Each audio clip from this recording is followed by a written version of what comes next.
Thank you. It's my great pleasure. First off, I want to say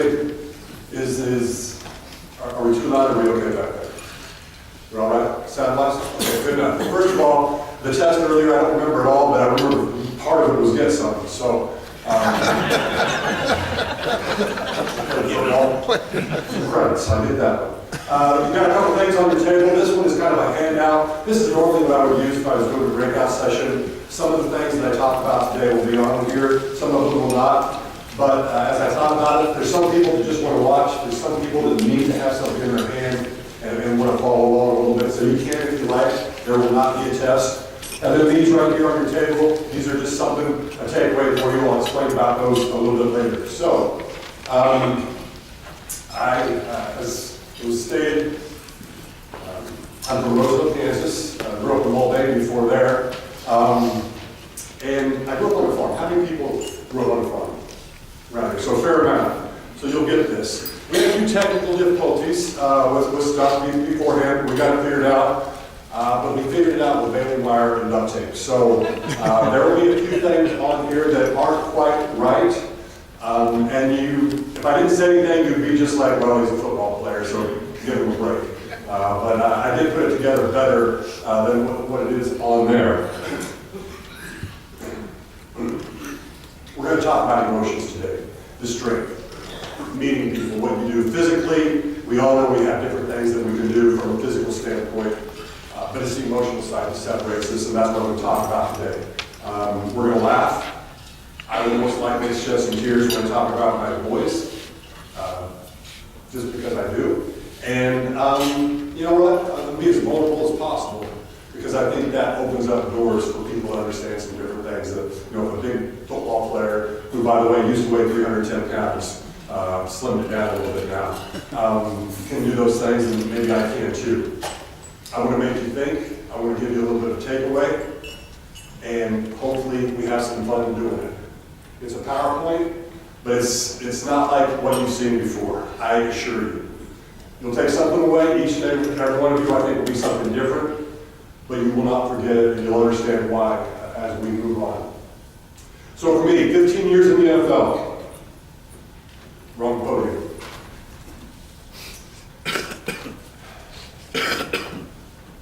I made my living snapping a ball between my legs, only in America. To actually get paid to do it was fabulous. Very, very fortunate. I was a long snapper. Let's think about this. How many people know what a long snapper is? Okay? How many don't know what a long snapper is? And there's several that don't care, and I get that.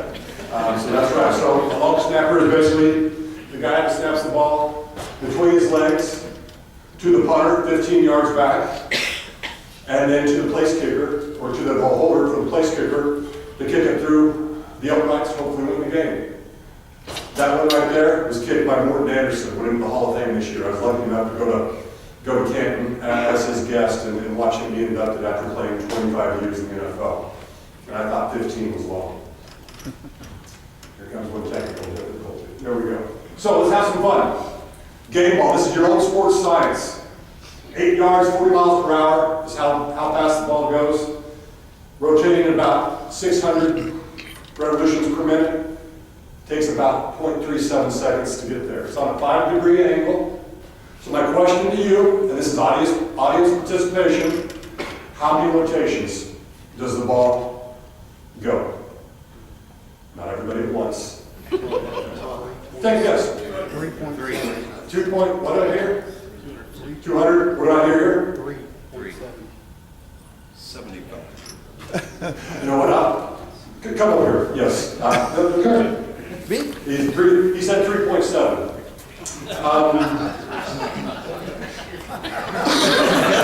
This has never happened before. I forget, what profession are you in? I'm an engineer.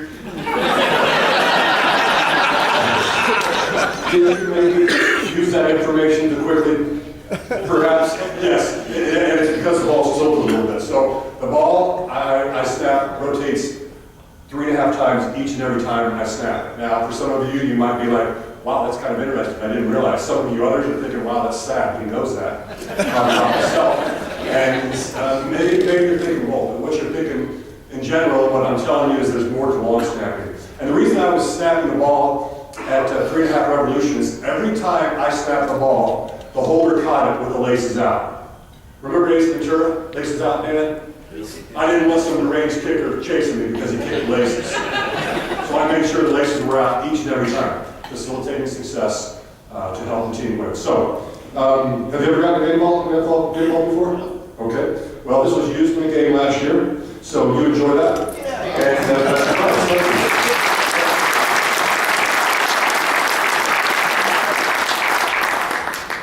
It always happens. After that goes that way, that the next time I ask a question, people yell things out right. So let's talk about it. We're going to talk about physical and emotional strength. Right here, physical versus emotional strength. This is where the duct tape and the baling wire starts a little bit with things. Your success is directly proportional to the emotional strength you build, both yourself and those you lead. I'm telling you, if you focus purely on the physical, you will eventually plateau and never reach your full potential. And I think we're all about reaching our full potential. Physical versus emotional. My life was a SNAP, S-N-A-P. Set goals, notice strengths, accept accountability, and practice persistence. That's the 4 things we're going to talk about today. There's a physical side of them, but I'm going to discuss more the emotional side of it. What they meant to me in my career, but ultimately that doesn't matter. It's just an example. It's what it means to you, what it means to your family, what it means to your coworkers, what it means to the people you lead. How can you come away with something that helps make you better today? That's what I ask myself each and every day. That's what I want to help you with as well.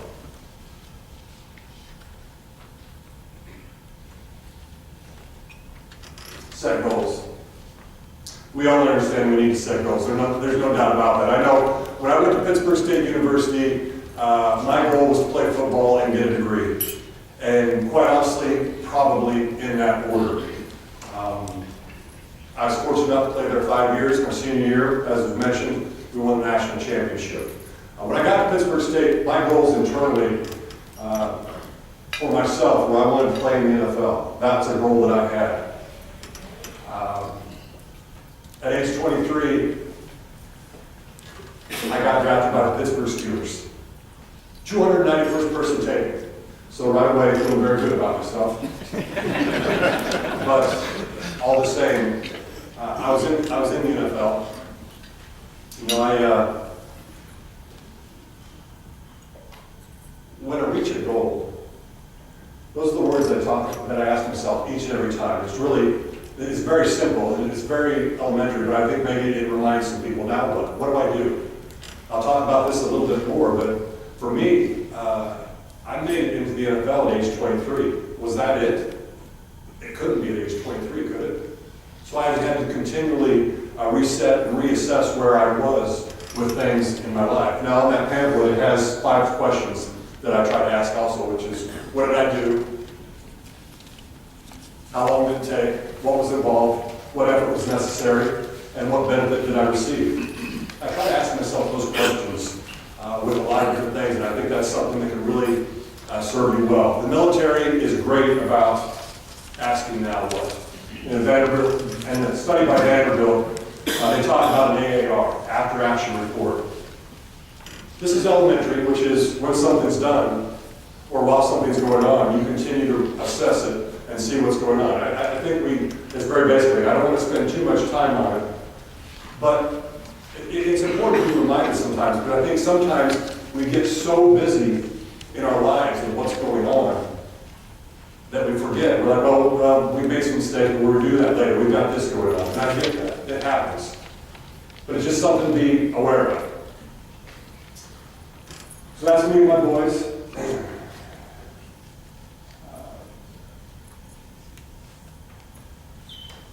I love those pictures for so many different reasons.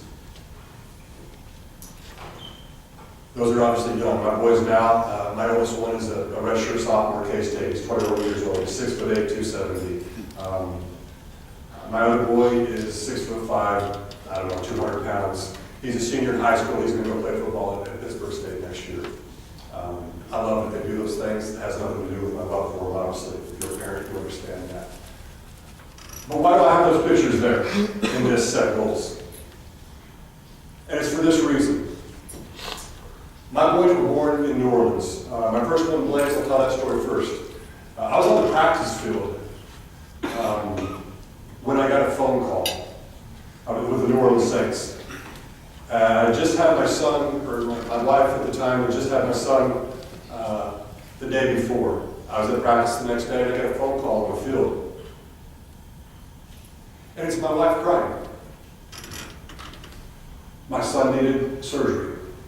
He had something with his colon, and it ended up being taken care of. And now I can say it was a pretty simple procedure. But when it's your baby who's 1 day old, it's not so simple.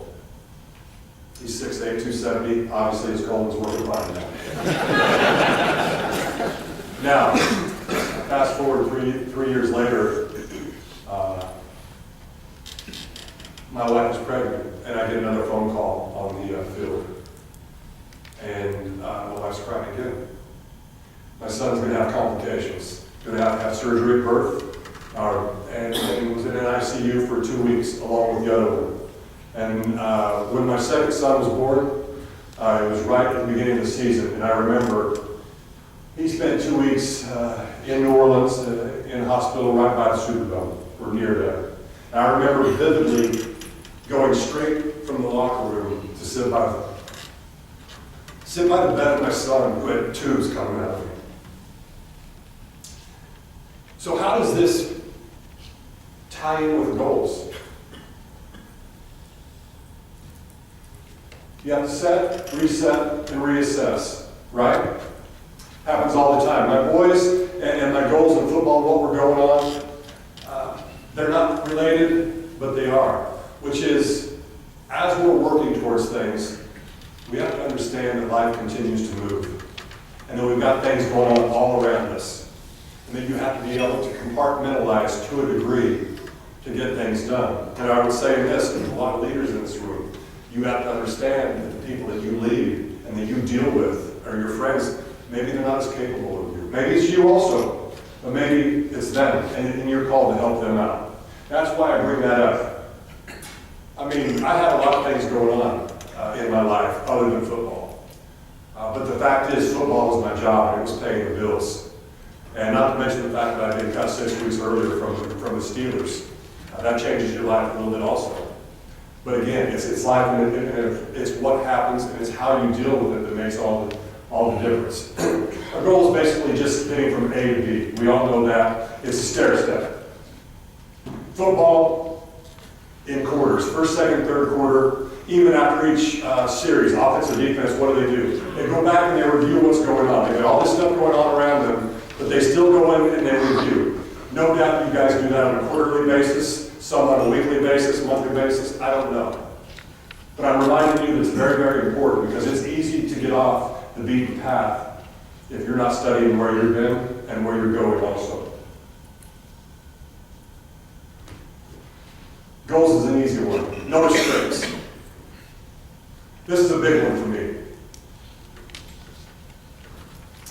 So that's me in high school. I did a hell of a rendition of Elwood Blues. I was the male athlete of the year in my high school. That's me with some shorts that are entirely too short playing basketball. But then I did a lot of other things too, which is I was in the show choir, I was in band, you name it, I did it. Physically on the outside, I had it going on. I was BMOC. There's no doubt about it. Emotionally, on a farm outside of Rose Hill, about 2.5 miles, it was a whole different story.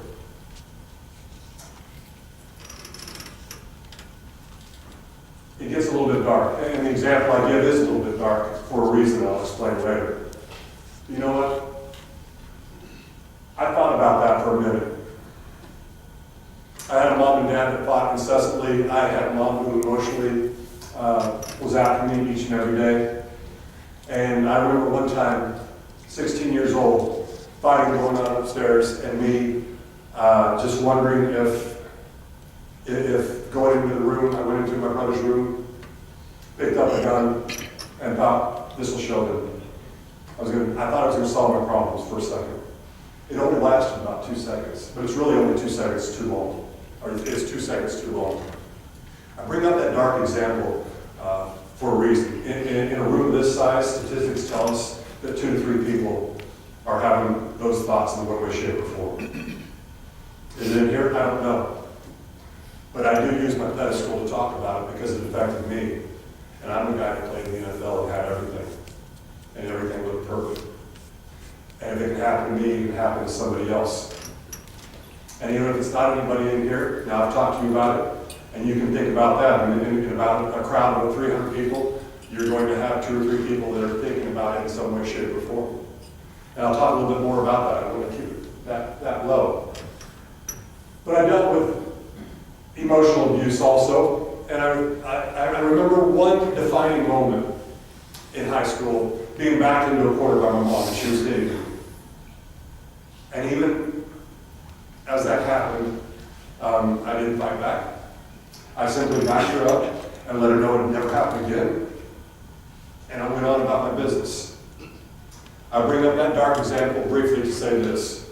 We all have defining moments in our life where we understand our emotions and we understand that we can control them.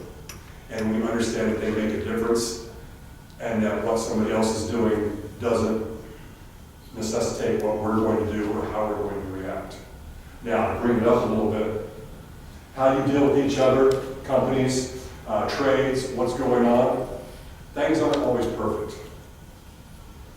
But you always have the option to figure out how you're going to look at something. You always have the option to decide how you're going to react. That day in the basement, my defining moment, I decided how I was going to react, and I've used that the rest of my life. I wouldn't change anything of how I grew up, because it made me who I am now. And you might have to be thinking, okay, do you have some contempt for your mom? No, she had her own issues, probably more than I even realized. It is what it is. You deal with it, you move on. So I'd ask you, what's happened in your life? What struggles have happened in your life? Physically, emotionally, with your family, that have helped make you who you are? I would guess that right now you can think of something that really defined you for a little while. And maybe you have some friends, you saw some things that happened to them, and you defined them as well. That struggle you're in, it is developing you as you go into the future. I think it's so very important understanding that. This is part of the baling wire and duct tape here. We'll get through it. So we all have different roles in this room. My role in the NFL was I was a long snapper. Threw the ball between my legs and got the crap knocked out of it. And I figured it hurt less if it was a good snap, so I dealt with it. I'm going to tell you a story though. I came to Kansas City in 2000, and in 2001, Coach Vermeil came to become the coach. And of course, legendary coach, done a lot. I think most everybody knows that name. And I was excited because he was going to sit down with us all, and we were going to have our one-on-one talk before the season. And I've been in the league now 9 years, and I was still on top of my game. At this point in time, for a while, I've been considered the best long snapper in the league. So in effect, I was the best at my craft in the world. And I sat down with Coach Vermeil. We had a few words, and they said, Kendall, I just want to be honest with you. I don't want you here. If I can get rid of you, I'm going to. I was like, okay. Wasn't the way I saw that starting, coming out, but let's explore this one a little bit. I said, okay, Coach, I'm a little bit taken back, but I'm curious why. Why is it that you don't want me here? He goes, well, you're a very nice guy, and I've been around you a little bit, but I want a long snapper who can play another position and save a roster spot. Once I heard that, I just kind of took a big breath and I just relaxed. And I said, you know what, Coach, I appreciate that. But just so you understand, those people in the NFL, they don't exist anymore. And I will be on this team. And we had a few more words and I walked out.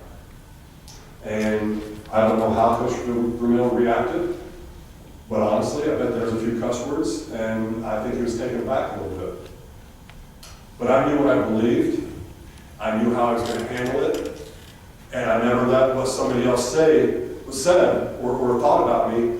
I wasn't going to let that determine what I believed was going to happen. And you know, I did make the team. And when we had our exit interview at the end of the season where he meets with every player, he sat down with me and he smiled. He said, "Kendall, I apologize. I couldn't have been more wrong." He goes, "I've never been around somebody in your position who's more respected by the team, who does more in practice, and makes a bigger difference. I didn't know that, and for that I apologize." And you know what? Obviously, that felt good. So I bring that up because I was a role player, but I provided emotional leadership on the team, or emotional strength, and that provided the leadership on the team. Listen, after the punter and the kicker, I was the worst athlete on the team, no doubt about it. And trust me, we're going to watch the video here in a while, and you're going to like, I'm not so sure you're a better athlete than the punter and the kicker either. But the fact is, you know, in the off season, I worked my ass off. And I went at my game speed, which was probably 3/4 speed for some of the other guys working out, but they didn't want me to beat them. I helped push them, helped make them better, and people saw that. And when you're pushing other people, that's a strength, and that's an emotional strength. That's not, it's a physical strength to a degree if you're doing something, but it's the emotional side as well.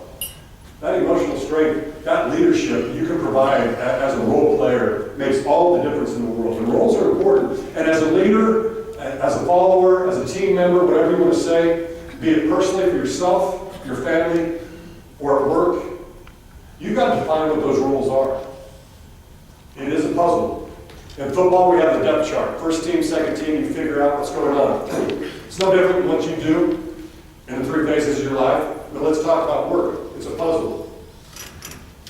If you're a leader, you've got to figure out what the physical roles are for the people, and you've got to figure out the emotional roles as well. And they've all got to fit together. Now, with that, I've got the puzzle pieces that can connect on all 4 sides. I would guess most of the people in here are the type of person who has all 4 sides you can connect in any way, shape, or form. But the fact is, of the puzzle, you have quarter pieces and you have edge pieces, where you can't connect on one side or you can't connect on 2 sides. And as a player, as a person in a role, that's a little bit limiting. But the fact is, those people are important also. Those pieces are important also to complete the puzzle. I would hope that you would remember that when you're talking to people and figuring out what it is you're leading and dealing with. Accept accountability. Own your actions. We've all heard it, right? Oh, that's me with the Pittsburgh Steelers, my rookie year. So I'm going to tell you a story. Again, drafted 291st person taken, and we had training camp at Latrobe, and things are going well. I guess I should back up a minute. I got a letter in college that said I was going to go to training camp, or I was going to go to the combine. And it's basically a big cattle market. It's starting to go on here. I think it just started yesterday, where they bring everybody there and they go over their skills and figure out what's going on. I was slated to do my student teaching at Pittsburgh State when I got that letter. I decided that I better take my chance, and I changed my classes so I could do so I could work each and every day on my long snapping and see what I did when I got there. And you know what, it was my dream to play in the NFL, as I said earlier, on some of my goals. This was part of reaching that. I remember when people found out that I'd been invited to the combine, they wanted to help. They were like, "Can I catch balls for you?" I was like, "Yeah, that'd be great. I'd appreciate that." Well, let me tell you, I like to practice a long time and hard. So if you're wondering, catching a ball that I'm snapping to you for an hour and a half, it gets old about 10 minutes in. And so I didn't have very many repeat offenders. And of course, you got to think about the view you had as well. But that was okay. For me, I finally ran out of people, and I don't blame them. It was my dream, not theirs. But then I started going into the weed, which was basically the complex and the gymnasium where we had at Pittsburgh State. And I would take a square on the wall and I would snap a ball at the wall. Then I'd go get it, and I'd pick it up and snap it again. And I know this was during while the session was going on. And I know people were walking by and they're like,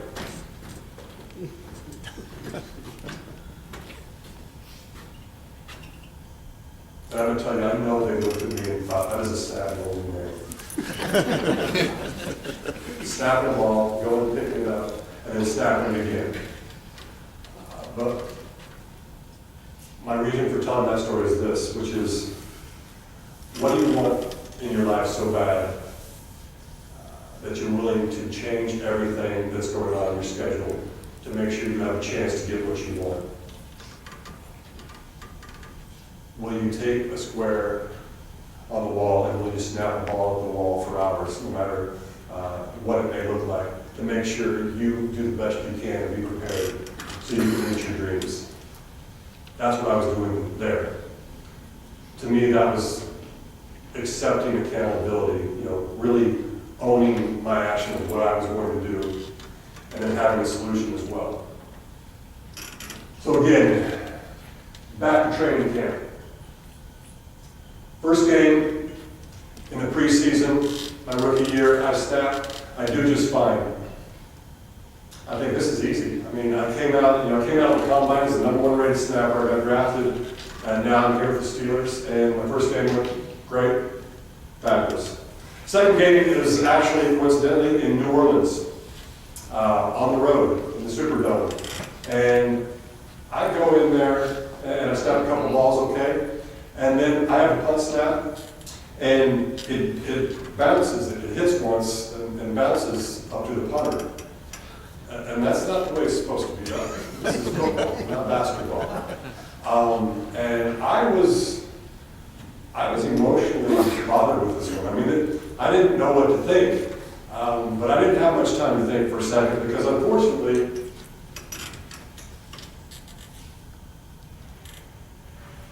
this is what I had waiting for me on the sideline. That's the face. Coach Cow. You can see that chin, that jaw. So about 5 yards from, when I'm about 5 yards from the sideline, that means his jaw's in my face at that point. And he's not a happy camper. And I'm not gonna lie, I was shook. I did not expect that to happen. I don't know how it happened. To this day, I still don't know how it happened. But then to make matters worse, we had a field goal a little bit later, and I snapped that one low also and kind of skips. We get it out, and it goes okay. And listen, to this day, I can snap field goals with my eyes closed and still get the laces and still have it there. But for whatever reason, emotionally, I didn't have it that day. And I see that again. And I'm going to tell you right now, that is not a fun thing to come off the field. I assure you. You know, in college, when I first became a long snapper, I had poor snap in the spring game. And I practiced the summer to get better, and I did. And I thought that I'd done everything I needed to do to have myself where I was, but I hadn't even touched the surface. But this is a quote from Coach Vermeil, which is, a rookie practices to get it right, pros practice to never get it wrong. Now, you can't be perfect as a long snapper, but you can be consistent. And consistency then equals perfection in my world. But I'm going to tell you, that game where I snapped a couple balls on the ground, that was tough because we had a trip back to Pittsburgh on the plane, another hour ride back to training camp in Latrobe, Pennsylvania, a day off the next day. And I go and I look at the chart, the depth chart, and I'm second team now because I was competing with somebody.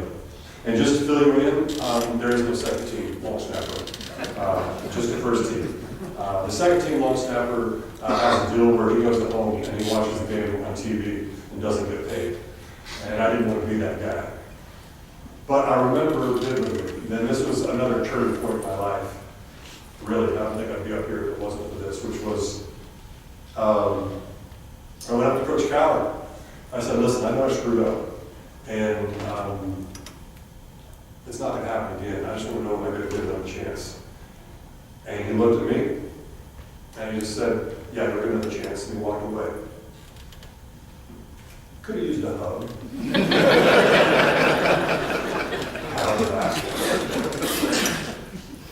But the fact is, I accepted my actions and what I did.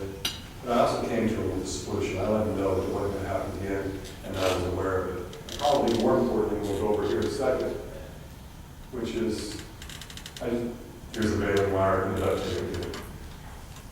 You know, own your actions, own the solution. But more importantly,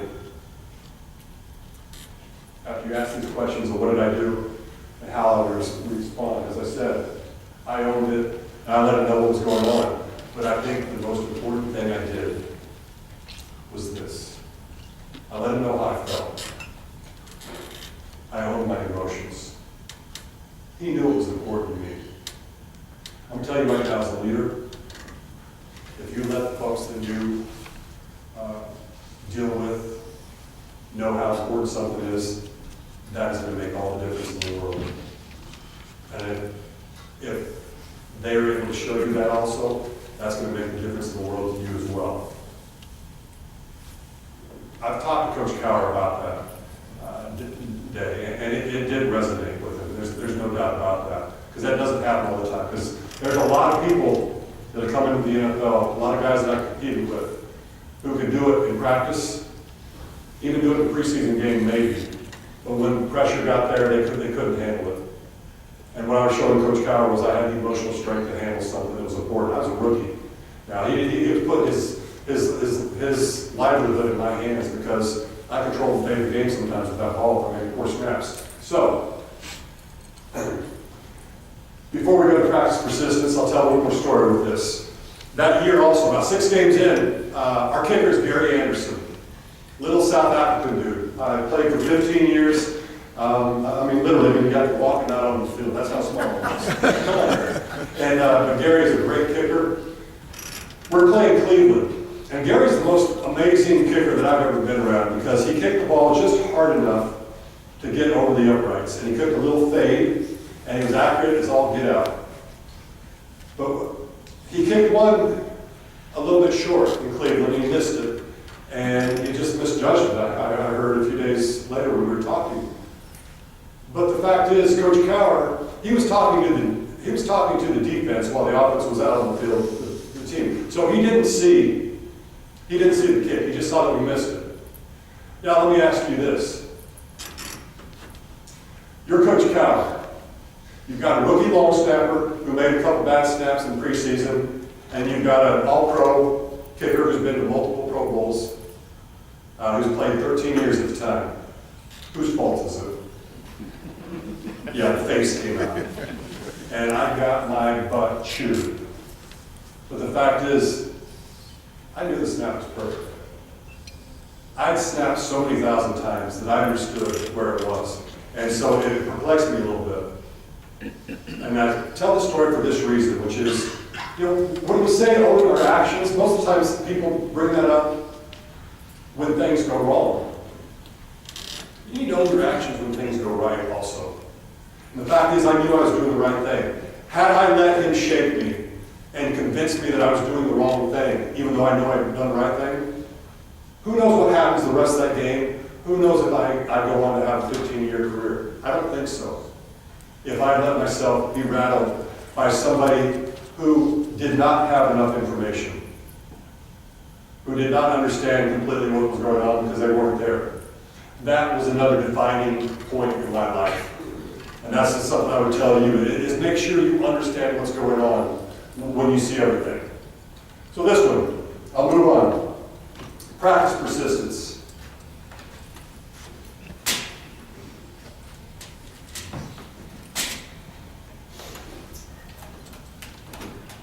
So, as odd as snapping a ball between my legs is, I actually have another very unique talent. Anybody care to guess? I am a jugger. Yes, that is the correct response. Thank you. That's okay. I don't care. I'll jump all day until I get the applause. But yes, How's your juggling? Sometimes when you're juggling in environments like this, it can obviously, as you can tell, get a little bit windy.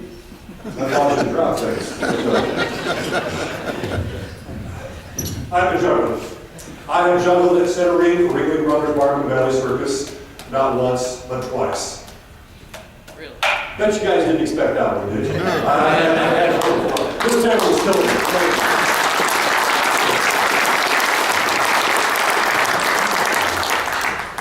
So let's continue with the circus.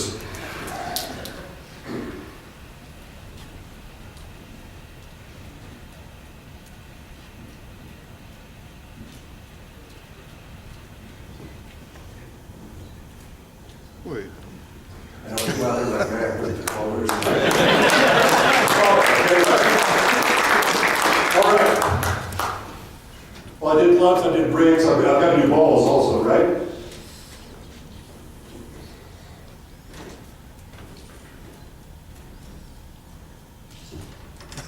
You don't seem very impressed with balls.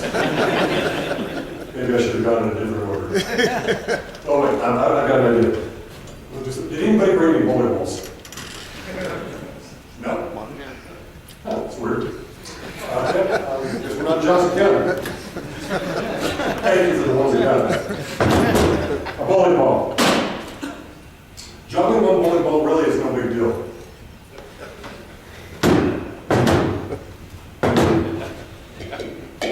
Juggling 3 bowling balls is a big deal. So, I'm going to attempt to throw this first ball up, and then the second ball, and then the third ball, and then I'm going to run like hell. Have you ever seen bowling balls, 16-pound bowling balls? What happens if they hit in midair and they fly? They shoot off in the direction really, really fast. And you know, in theory, front row seats are really good. This, I'm not so sure. So if they do happen, they might. This might happen because obviously it's windy in here. You ever watch you have Tim Sinclair stand up there and catch them? I've done bowling balls at Tim many a time, trust me. But you know, if they do hit and go down, number one, I'll ask you to give them for me. Number two, I'll ask you, probably number one, I'll ask you to have a look of terror on your face. Go up here front, it'll come naturally. Everybody else, you can just do it. But here, we'll work and see if we can get this going.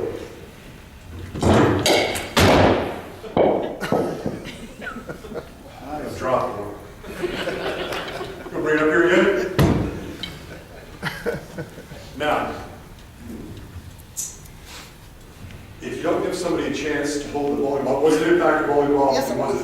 Okay, thank you. Very good. So, let's see if this time we can juggle.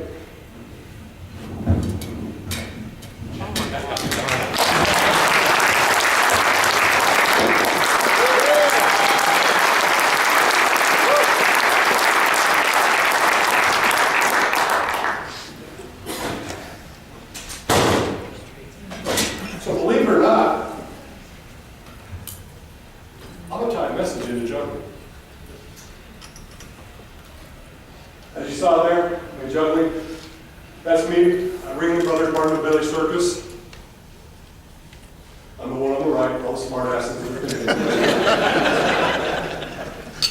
You know, that's pretty cool. That was still when I was playing for the Kansas City Chiefs, and they were going to have a PR event. And of course, if you juggle, most people know it.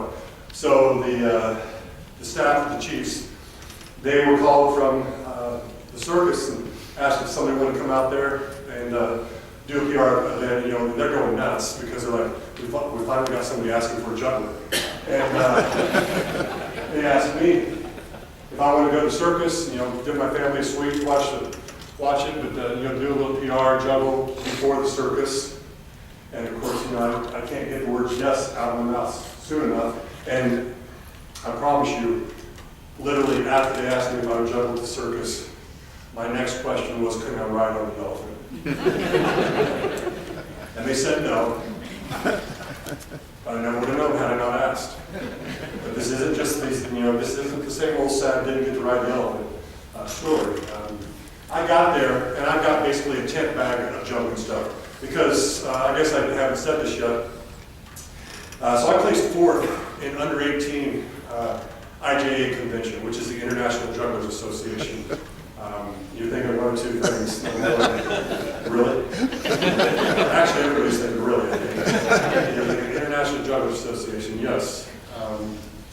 Fourth, competed in Atlanta, Georgia, and it was a pretty cool deal. But I love doing it. I juggled at River Festival here for years. I've done corporate videos for Boeing, where I was juggling with some other people. We got objects into the pattern and talked about how the collaborative effort of getting different people in to work together and did that stuff. So I did a lot of juggling, really enjoyed it. So again, I walk into Kemper Arena where the circus is, and I've got a tent bag of juggling stuff. And here comes this guy. He's actually on the left. He is the boss clown. That's literally his name, the boss clown. He is a fifth generation Hungarian juggler. And I'm going to tell you right now, he can flat do it. He is on his game. Now, all the other clowns, they've been to clown college. And it sounds weird when I call them clowns, but the fact is they're clowns. So you just have to kind of work with me on this one. And all these other clowns, I've told the story numerous times. I can't help but laugh when I call them clowns. But all these other clowns, they're scared to death because the boss clown never comes out before the circus. But here I was, and here he comes out. He's got to do this PR thing. He's not really happy. I think he probably thinks some dumb jock's going to have 3 tennis balls, and we're going to do that, and he's not pleased. He probably got the dumb jock part right, but I didn't have any tennis balls, so to be fair, I was good to go. Well, what he realized very quickly was, after himself, I was the best juggler there. And we started, we had a blast. We juggled 6 clubs, 7 clubs, 8 clubs. At one point in time, we were passing 9 clubs. And all this was being videoed, and it was really pretty cool. So much to the effect that he invited me to come into the show and juggle center ring, where we were doing different things. And I probably need to get this other picture in here sometime. I don't have it now. But literally, I had a clown who was on the smaller side asked me to lay on my back. And I did. He said, put your hands out. So I did. So I'm on my back. I got my hands out. And he does a handstand on me. So literally, you know, as a long snapper, you don't get a lot of pub. I've been in ESPN the magazine once. It was me on my back, center ring, with Tyrion from Game of Thrones doing a handstand. Thank you for getting that joke. A handstand, and that's how I got on. That's how I got into ESPN the magazine. But again, juggling. It's been a big part of my life. So how does that tie in? There I am in high school, Rose Hill, as a senior. Thank you. I like that mustache as well. And a best friend of mine, Scott Dennis. And I would just ask you this. Who in your life, can you think of that one person, go back, be it grade school, middle school, whatever, that one person that was just there for you all the time and that you did everything with? It didn't matter how long you were apart. When you came back together, it was like you were together yesterday. Scott was one of those guys.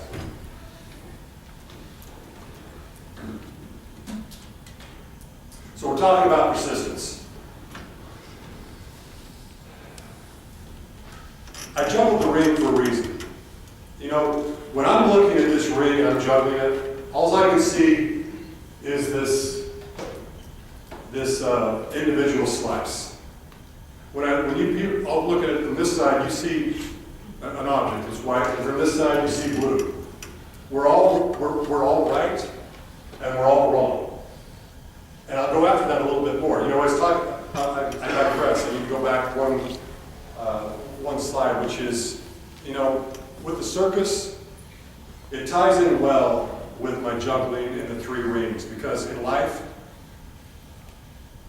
a circus. There's more going on with us these days than ever before. And the fact is, the 3 sides of your life is really symbolized by the 3 rings, which is the professional, the individual, and the family. Those 3 parts of your life have to be in balance. And there's plenty of research out there that supports that. You know, when I juggle, everybody seems to be mesmerized by it. And a lot of people say, man, I wish I could juggle, but I can't. And the fact is, literally, everybody can juggle. Maybe not as well, but everybody can juggle. But the one mistake that the people who can't juggle right off the bat make is they only focus on one thing. They only focus on one object, one ring. When I was juggling earlier and talking to you, was I looking at the clubs or was I looking through the clubs? I was looking through the clubs and talking to you. And that's the thing. When you juggle, you have to see all three for it to truly be juggling. If you just focus on one, the other two fall by the wayside. So I think you see where I'm headed with this one, which is you've got to have life balance. The people you lead, they need to have life balance. And you may be very adept at it, but they may not be. And whether you know it or not, they're depending on you to help them a little bit. In some way, shape, or form, if you could help them, that's going to produce better results at work. I promise you, there's countless studies out there to do that. Your professional, your individual, and your family side of that.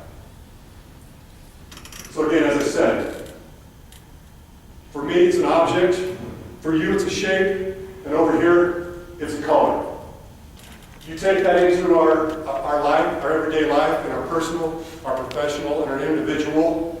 We have three parts to each of those lives, which is facts, circumstances, and beliefs. You didn't see them right there again. That's the duct tape and the barbed wire. Facts, circumstances, and beliefs. Those three things exist in each part of your life. Your individual, your professional, and your family. And you've got to look through all three to really understand what's going on. So earlier, somebody maybe asked, okay, why'd you show the baseball picture of Scott and move on? So this kind of ties back to what I started out with on my experience when I was 16, and I thought about doing something that was pretty stupid. Unfortunately, Scott Dennis, about 6 years ago in October, he had a weak moment. He took his life in the parking lot of a Walmart up in Kansas City. I was having lunch with Mitch Holtis at the time on a day off, and I got that call. And obviously I was shocked. And you know what? Scott and I have been friends since 10 years old. We've done everything together. And it hits you pretty hard when you start to think about what's going on. Now, for me, it made it doubly hard is the fact that he was at my house the night before. Would have had no idea that anything was wrong. He came to pay me back for some tickets that I got for a game. You know, Scott, the three parts of his life, professionally, he had a weight distribution company. It was doing great. All kinds of things going on. Family-wise, he was going through a divorce, and I knew about that. We talked about that. But individually, I didn't understand that he was losing a battle with alcohol. And I truly believe that morning that he took his life, he had a weak moment. I don't blame myself, but I always regret that I'm not sure that I was looking through the whole situation. You see, persistence is not merely physical repetition. It's the ability to look through someone or something from multiple angles that allows you better understanding. And see, with this better understanding, you give yourself and those you lead the best chance for success. And that's what we're all after. Persistence just happens to be the last one, but I think it's the most important because you can overcome a lot if you have persistence and you do it the right way. Certainly from the physical side, I know, but emotionally, if you look through things, in today's climate, politically, and certainly, I'm not going to get into talking politics here, but the fact is, no matter what side you're on, if you can't at least see it from the other person's view, even if you completely disagree, if you refuse to see it from that view, then you're shortchanging yourself. Not them, you're shortchanging yourself. You know, for me, again, I wished I had looked through the situation with Scott a little bit better. And had I, then maybe things would be different. They're not, and I go on and I use that to teach others because, again, I've got the soapbox a little bit, and I don't think people mind that I talk about it because I think it's important. And honestly, it affects you as well because your coworkers, people you lead, or people that are leading you. You need to be looking for those types of things at all avenues. It's just the right thing to do. I'm sure a lot of you have your mission statement for your companies, and I bet you in there somewhere, part of it is doing the right thing in some way, shape, or form. And that's important. So let's move on. Emotions, we've talked about it today. I'm going to tie this up a little bit with a couple stories and have some fun. Emotions are what drive us as human beings. And when you're attentive to how they affect you, both individually and collectively, your ability to succeed increases dramatically. Emotions are what move us to talk to people. One of the things that you talked about, meeting others. You know, these things are great. We're going to talk about this a little bit more, but they're limiting also. To truly understand people is not this. If you want to have a great chance to be misunderstood or misunderstand somebody else, just text them or email them, as opposed to talking face to face. You're in different trades. You work with each other on projects, be it a GC or whatever it may be. I know just enough about the construction industry probably to get myself into deep water. But I know you have to work as a collaborative event. I know there's bids that go on and things of that nature. I'm sure bid day is probably like my game day there, which we're going to talk about it a little bit. But the fact is, I think when it gets down to brass tacks and the decisions have to be made and pencils have to be sharpened a little bit, what are you going to draw on? You're going to draw on the emotions of the connection you have with that person or that company. Somebody you can trust, somebody that you made a connection with at a table like this, or in New Orleans, or wherever it may be. I played 15 years, probably 3 years too long. But I continued to play because I was still good enough. But emotions-wise, people knew I cared, they knew I made a difference, and I had the right relationships. And I knew enough to understand that I could leave in my career because of that. So I hope that you know enough to understand, and maybe I'm just reminding you that you can grow your business through those emotions and what you do with it. So let's go to my profession. Game day, Arrowhead. Each and every game, come out about an hour and 15 minutes before the game and be out there snapping the ball like this. And punter and kicker do our thing, and we come off the field, O and D go on, and they do their stuff. So I'm on the sideline, I've got a lot of extra time. So not many people know that before each game, home and away, I would take a ball out of the bag, which had been a game ball, and I would find a kid in the crowd, you know, much like you, walk up to them, you're a kid, and I would walk up to them, again, home or away, didn't matter if they had a number 18 Oakland Raiders jersey on, which at the time was Randy Moss, that was a double negative in my mind, or they had Chiefs. And I walk up and say, have you ever gotten a game ball before? Invariably the answer would be no, or actually invariably the answer would be, but I chose that to mean no. And I said, well listen, I hope you have a great day, I hope you remember this. Here's a game ball, enjoy your day with your family. I'm going to tell you, that was pretty cool. I gave balls away to kids who had my birthday. I gave balls away, as I find out from the letters and pictures I received, to kids who then some wanted to, well, this probably didn't make me happy or make the parents happy. Some wanted to leave the stadium right away so the ball would not get stolen. Some slept with the ball for weeks. I got a letter from one person who slept with the ball for months. I would get pictures of them with the ball and sign them and send them back. And you know, it was pretty cool. There was never an article done about it in Casey Star or anything, because I wasn't doing it for that reason. I was doing it because it was the right thing. That I could make a difference with somebody else. And that's what I wanted to do. You know, in this day and age of Twitter, Facebook, we get contact with a lot of different things. I think that's pretty cool. I got one about 4 years ago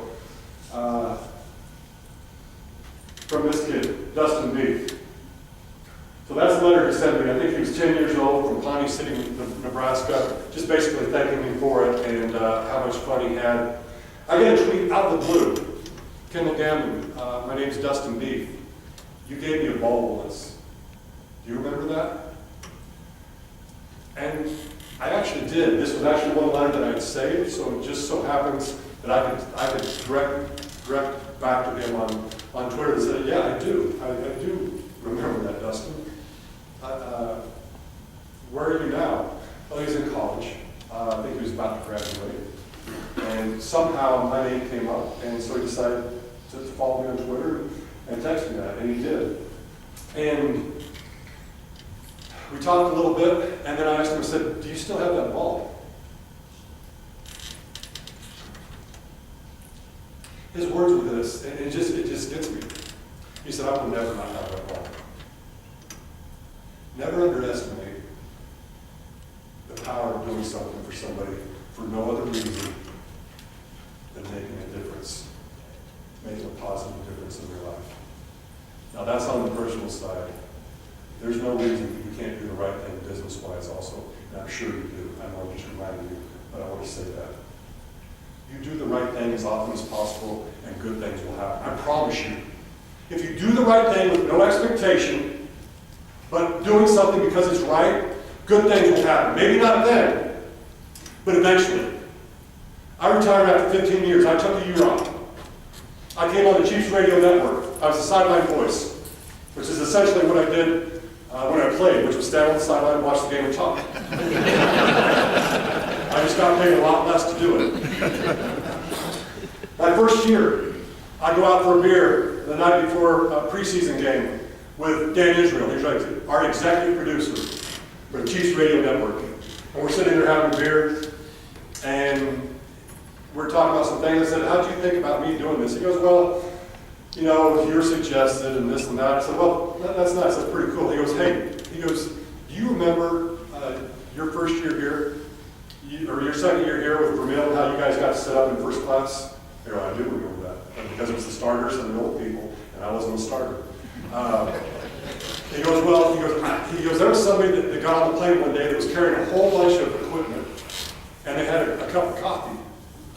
And you offered to carry something back for them, and they declined, and you're like, no, at least give me the coffee and I'll help you out. And you followed that guy back to the back of the plane, helped him put his stuff up, and then you handed him coffee, and you said, you know, have a nice day. I said, you know what? I forgot that, but I do remember that.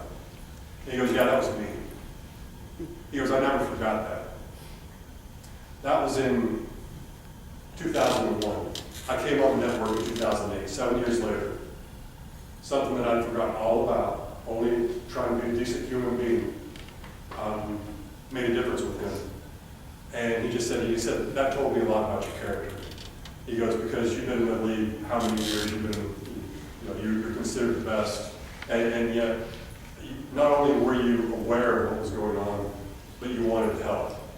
He goes, that means something. He goes, I've never had something done for me like that. So that's my little analogy to that. That just came to me.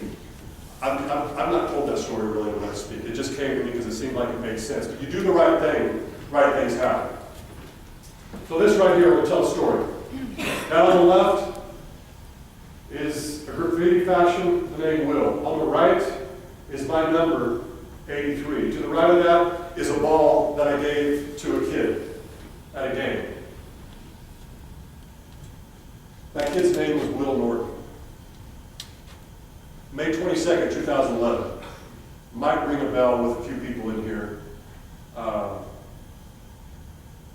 That was a tornado in Joplin. 162 folks lost their life that night. Tornado about a mile wide swept through there, looked like a bomb site afterwards. So how did the two connect? Will was a senior. He was on his way back from high school graduation. His mom and sister were in the car in front of him. He and his dad were in the Humvee behind him, about 2 minutes separated them. Mom and sister got home. Will and his dad were caught in the storm. As Mark, Will's dad, would tell me later on when I came to visit, The storm picked him up 3 separate times in the air. Dad had his arm around Will, who was driving. The third time that it slammed down, he realized that Will was gone. Seatbelt snapped, and he'd been sucked through the window, the sunroof. It was a pretty big national event story. 5 days searching. They finally found Will. As you might imagine, he was part of that 162. He didn't make it. So how does that relate to me? Will's family they were neighbors of ours when we lived in Carl Junction, near Joplin. That was the ball I gave him when he came to a game, along with his sister also. And actually, I gave the ball to other kids also, to personal friends.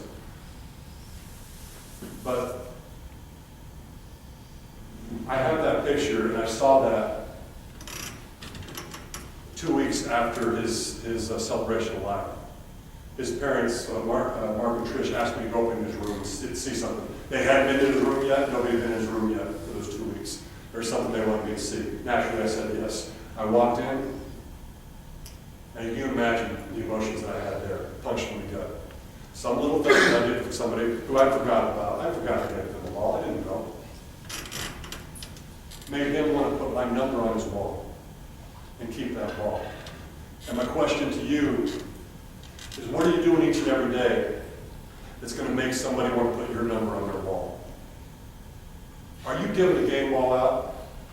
Are you making a difference with people? If you are, I bet you're happy, and I bet you're successful.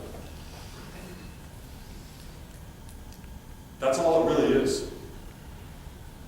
Right there, standing in the entryway of that doorway, I thought, I wish there was a place you could go and tell somebody thank you for what they've done in your life. Because that would have been cool. I would like to have known this stuff before Will passed on, the way he did. So we talked about these phones and what they do for us. And, you know, they limit us to a degree, no doubt about it. But they do some good things as well. Will was a movie maker. He was one of the first 600 people who did things on YouTube. His movies on there have millions upon millions of views, and they're just little short excerpts. They're odd, but they're pretty cool. He had been accepted to a very prestigious film school in California. Obviously, he never made it there. And it got me thinking, I wish there was somewhere we could go and tell people thank you for what they've done in their life. And that's where this came about, the Will Wall. TheWillWall.com. You can go there now. If you don't go there now, pay attention. Go there later. TheWillWall.com. It's an online video social platform where you can go on. You can do it at home with your computer also, but mainly develop for your phone. And take a video selfie. Tell somebody thank you for what they've done in your life, be it 2 days ago or 2 decades ago. And then while that video uploads, you can enter in their email address or their cell number, and they're going to get a message with a link that says, Kendall's thank you for the difference you made in his life. It's that simple. Another different platform to tell somebody thank you. If you don't want to do the movie, you can go to thewillwall.com on Facebook and write something. But you'll have hundreds of videos on this. You'll see things on Facebook also. Not as much on that side of things. But it was basically to try to make a difference, give people a forum to make a difference. I'm going to tell you, I've sent those to elementary teachers, I've sent those to coaches, I've sent those certainly to my dad and folks like that. You want to move somebody, tell them thank you. Show gratitude. That's really all it is. Not just this line of work, but any line of work. You tell somebody thank you, you show gratitude, it makes a difference. And not just in the ways that you would think. Dr. Robert Evans, he is a professor at Cal Davis. He has studied the power of gratitude for in excess of 20 plus years. He's written multiple books, done scientifically controlled studies. And he comes up with some things. Gratitude makes a difference with people. It really does. 3 sides of it. The first one is physical. Again, this is the barbed wire and the duct tape. Just pick one of these. Again, these have been studied in a scientific setting. If you show gratitude on a regular basis, 2 times a week towards somebody, write it down, keep a journal, something like that, these things have been proven to happen. I think that's amazing. I'll take just one of those, let alone have the chance to get 3 or 4. So the physical side, the psychological side.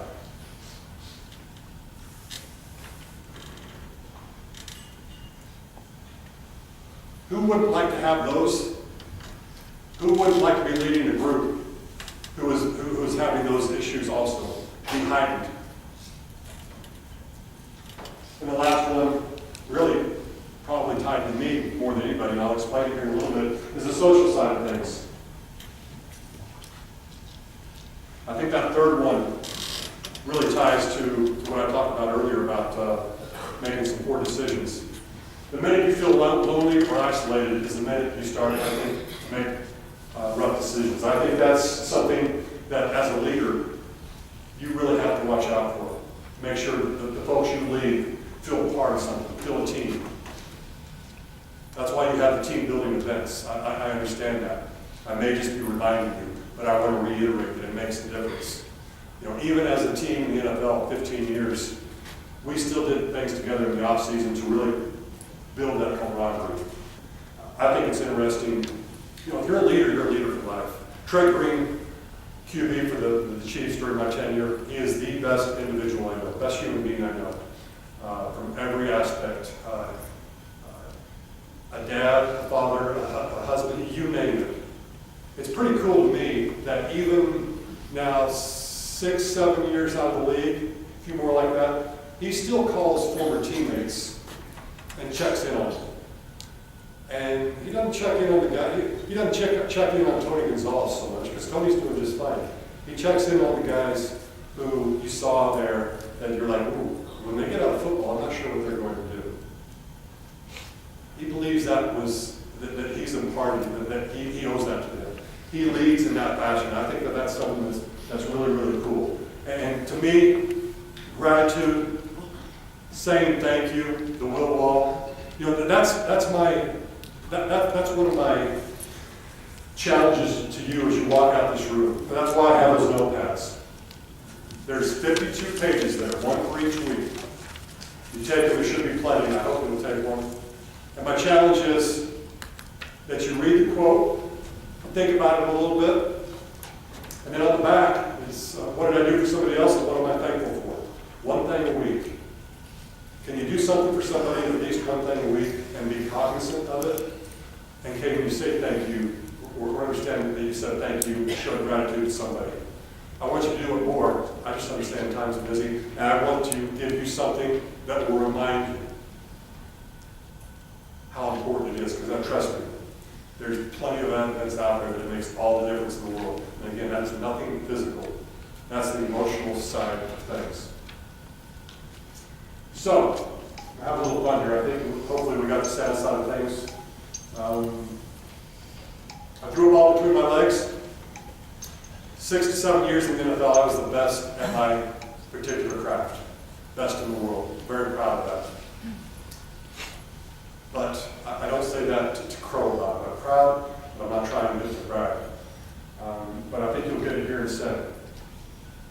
I'll go with this. First of all, hashtags, laces out. Earlier I talked about laces out. What was I doing? Facilitating the success of the kicker, which is the team. That's a tagline for mine. Laces out. What can you do for others to facilitate success? If you facilitate their success, it will in turn come back to you. With team success comes individual accolades. If the team succeeds individually, you will do well as well. And I didn't make that up. That came from a coach, but it's always stuck with me. And then no one's a volleyball. Remember how I said the rings, one side, the other side, are straight on. There's 3 different things. A bowling ball, I don't care how I turn it, when I look at it, it's still a bowling ball. And I'm going to tell you right now, no one is a bowling ball. Things are bowling balls, people are not. And I talk about this, I'm about a year into a divorce. And a lot of that had to do with me being a bowling ball, trying to be one thing to everybody, and not being true to myself. And I suffered from it. I made some mistakes, and I don't want you to make those mistakes. And I'm not just talking about the marriage. Anything you do, If you try to present one image to everybody, I guarantee you, you're setting yourself up for failure at some point in time. People want to know you at all three sides. So this is out to you, and this is out to who you lead, or this is out to who is leading you. Because oftentimes the leader thinks that they can only be one thing. But I guarantee you that people want to see everything. No one is a bowling ball. Never, ever. Now, I've got a short video highlight of my career. 243 games. It should take just under 8 hours, but it's fabulous. No, I think it's 2 minutes, maybe 2.5 minutes, somewhere there. It's got circles around me so you can find me, because I know you're not used to looking for the long snapper. I know a few of you are used to looking for the long snapper, but most of you are not looking for the long snapper. So we've got circles to help you out with things. And I set it to some interesting music that kind of goes with the theme of the circus, and we'll just see where we go with this.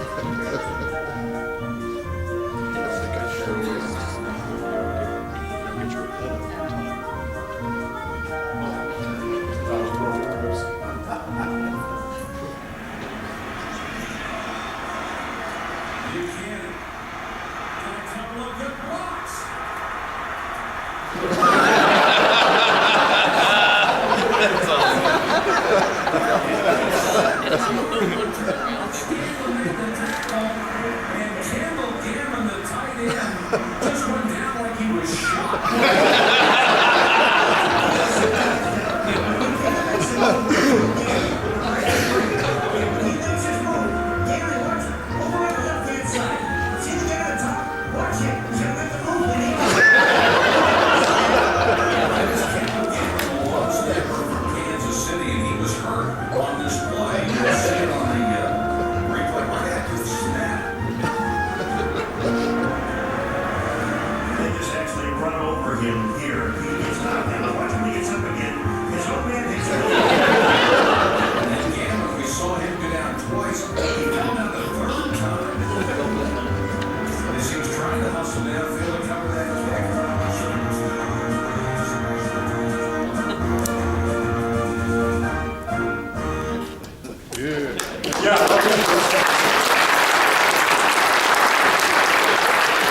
So to talk about that a little bit, earlier on there, where I'm just getting the ever-living crap knocked out of me, that was kind of routine for the job.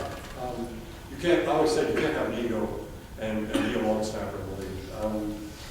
It was always funny to me, kind of maddening, but I played with some Hall of Famers, Willie Loaf, Will Shields, and these guys, during some of the years that we would score a lot and had some prolific offenses, they were talking a lot of crap. And it always ticked me off because they were talking the crap after they scored the touchdown. Well, what do you do after the touchdown? You kick the PAT. Who's got their head down and not watching what's going on? It's the long snapper. I got the ever-living crap knocked out of me while these guys were talking crap, and they took it out on me. And literally, I get knocked down, and Will or Willie or Ryan Waters, they come over and like, dude, I'm sorry. That's on me. I really kind of pissed him off. So, what I'm talking about, though, with that is I was the best in the world at what I did at a particular time.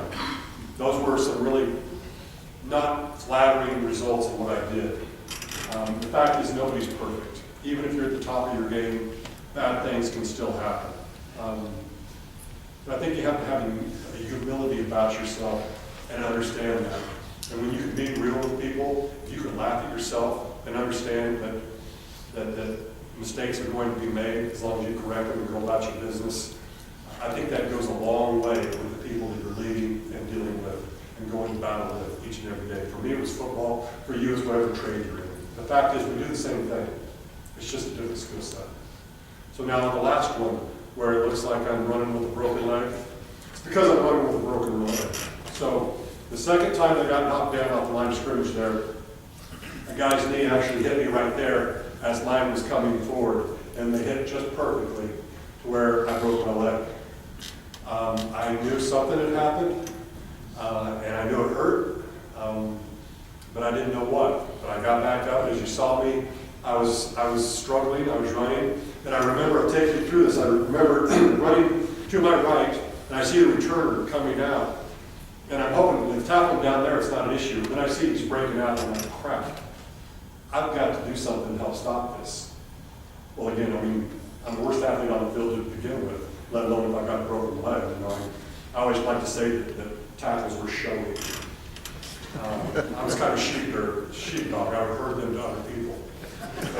But right here, I knew I had to at least get in the lane to force him to hesitate a little bit. And I did force him to hesitate just enough when he made that move, and I went down like I was shot. And, but it's this. And my teammates, they didn't know it at the time, they just knew I was hurt. They found out about it afterwards. But they knew that no matter what, I was going to get up and do my job the best I could and make a difference. I mean, because it was important to me. And I continued to play that half on a broken leg. We did an x-ray that till half. I would snap and I would go down again like I was shot each and every time. But you do that with the people you work with, for, against, however it may be. If they know that you're going to do anything, that you're going to continue to go on even with a broken leg. If they know that you care, if you tell them thank you, if you show gratitude, if you're not a bowling ball, if you pay attention to your personal life, your professional life, and your family life, things are going to fall into place. I guarantee you. Communication is the biggest thing, I believe. I can't reiterate it enough what we talked about beforehand with the test, and I know he's gone now, which is communicate, communicate, communicate. You have different trades, you work together. I'm sure you have to email and do some things, but the more you have a chance to communicate one-on-one, the better, I believe. I've been in organizations that communicated great, like the Pittsburgh Steelers, the Kansas City Chiefs, because you have the front office, you have the coaches, and the players. Those are the teams that have been pretty successful. Not in the playoffs, obviously, but pretty successful in general. But a team like the New Orleans Saints, when I was there was a division between the staff, or the football coaches, and the upper level staff, the owners. And then there was actually a division between the coaches and the players. We were 6-10, 3 of the years that I was there, and 3-13 the other year. It is no coincidence that we did not communicate and we did not get along. There's no coincidence that we didn't win. So with that, I will just say this. I hope I reminded you something. I hope I never talked down to you. All I wanted to do was to be brought here to maybe hopefully make a difference. I wrote a life's mission statement, April 17th, 2005. The last line of my long mission statement was, I don't want to be defined by the job that I have, but by the emotions that I stir. And it's truly my hope that I stirred some emotions in you and that you will take that out to the world, because that's what I want to do, is affect as many people positively as possible before I leave this earth. And with that, thank you very much.